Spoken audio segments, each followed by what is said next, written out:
Assalamualaikum warahmatullahi wabarakatuh. Pada saudaraku sekalian dimanapun berada, kita semua ingin berharap mendapat kecintaan dari Nabi besar Muhammad SAW.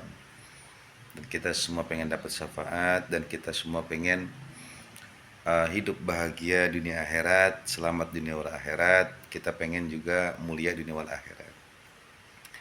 Kalau kita pengen dicintai oleh Nabi dan ingin mendapatkan kemuliaan dunia wal akhirat, salah satu kuncinya adalah cintailah para ulama. Karena al ulama warasatul anbiya, cinta para ulama itu adalah pewaris para nabi. Nah, ulama ini ada dari golongan ahwal, artinya orang-orang yang tidak tersambung dengan Rasulullah, dan ada para ulama yang tersambung dengan Rasulullah, yaitu para habaib. Jadi wajib kita memuliakan, menghormati, mencintai para ulama-ulama dari para habaib dan yang tidak habaib. Artinya ulama-ulama yang tidak tersambung dengan Rasulullah dan ulama-ulama yang tersambung dengan Rasulullah secara nasab, secara darah. Nah, jadi kita ini ketika kita mencintai mereka, maka bisa dipastikan kita ini akan mendapatkan kecintaan daripada Rasulullah SAW. Dan kalau kita memuliakan mereka, maka niscaya kita akan mendapatkan kemuliaan dunia wal akhirat, karena nanti Allah akan memberikan kemuliaan kepada kita. Tetapi kalau seandainya kita menghinakan para ulama, menghinakan para habaib, maka ketika kita pengen mulia, nggak akan pernah bisa. Bahkan kalau seandainya kita orang mulia, kemudian kita hinakan nih para habaib, para ulama, maka kita akan jadi orang yang hina. Jadi syarat orang yang mulia itu wajib memuliakan orang lain. Syarat orang hina, dia menghinakan orang lain. Pokoknya begitu kunciannya. Kalau pengen mulia, muliakan orang lain. Kalau mau hina, silakan hina orang lain. Rendahkan orang lain. Itu mudah kuncian. Apalagi ulama, apalagi mereka ini adalah para ahlul bait Nabi. Jadi simple. Sebenarnya dari penataan hati yang bersih ini akan timbul ilmu. Jadi ilmu itu kan bersih. Ilmu itu salah satu daripada sifat-sifat Allah, sifat yang suci. Ketika wadahnya kotor, nggak mungkin dikasih. Jadi wadahnya dulu dibersihin, hati kita nih, pikiran kita, diri kita, gitu. Karena banyak juga orang-orang yang diberikan ilmu ini karena wadahnya kotor, jadi berupa istijraj, jadi sombong. Dia merasa lebih alim, lebih mulia daripada orang lain. Jadi ketika dia mendapati ilmu yang barokah, dia nggak mungkin dia itu merendahkan orang lain. Kalau saya terus terang, dalam YouTube ini dan YouTube-YouTube yang lainnya, saya bukan merendahkan orang-orang lain, tapi saya mencoba membela orang-orang yang wajib saya bela. Siapa mereka? Ya para ulama. Lah saya pengikut Habib Soleh Tanggul. Saya cinta dengan Habib Soleh Tanggul. Karena Abah Guru Sekumpul mengajarkan seperti itu, dan saya sangat cinta kepada Guru Sekumpul.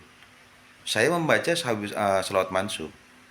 Saya membaca Ratibul Hadad. Saya membaca Wirdul Latif. Saya membaca Maulid Simtudurur. Nah, kemudian ada orang-orang yang merendahkan mereka, menganggap mereka orang Yahudi. Kalau saya nggak marah, berarti saya gila.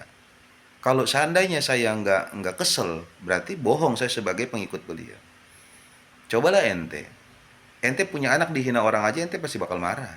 Karena itu anak ente. Ada ketersambungan. Ente punya istri dihina orang, ente bakal marah. Ente punya orang tua dihina orang, pasti bakal marah. Kan begitu.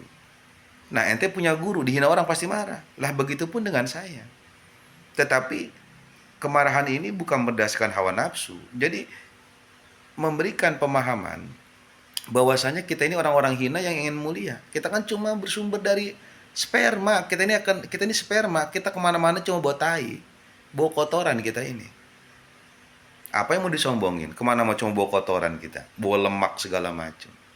Mati jadi bangke. Nah, terus yang harus kita bawa apa? Amal baik kan gitu, akhlak yang mulia, kecintaan kita kepada para ulama kepada para ahli bait Nabi, menghormati mereka, memuliai mereka. Kan begitu. Karena dunia ini mah akan hancur semua, kan fana.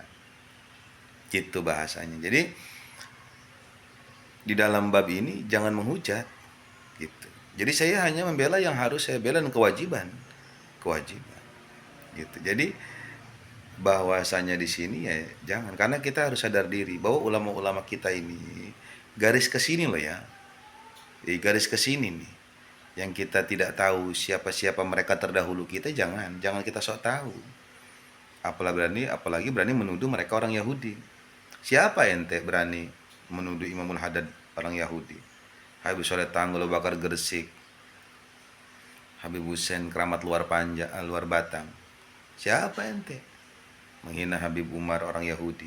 Gila ente. Sakit ente.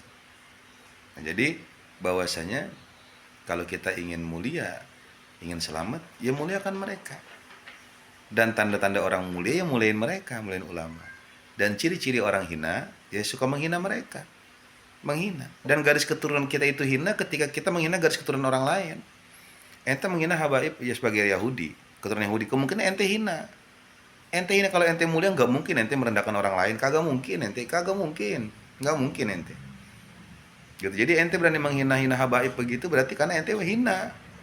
Udah begitu aja simpel. Jadi kalau mulia, hormati ulama, cintai para habaib. Insya Allah diri kita yang hina akan menjadi mulia. Begitu. Karena diri kita bukan siapa-siapa. Apalagi kita mah pengetahuan yang gak seberapa. Hati-hati. Jadi ilmu itu bukan untuk diperbanding-bandingkan, tapi untuk diamalkan itu. Sedikit bermanfaat itu lebih bagus daripada banyak tidak bermanfaat. Gitu. Khairun nas anfa'uhum linnas. Sebaik-baiknya manusia bermanfaat untuk orang lain.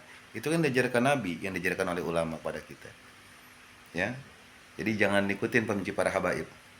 Dan semoga para pembenci habaib ini tobat. Jangan mau dibohong-bohongin ini. Dengan bahasa tesis segala macam itu. Ya. Shallallahu ala Nabi Muhammad. Semoga bermanfaat. Assalamualaikum warahmatullahi wabarakatuh.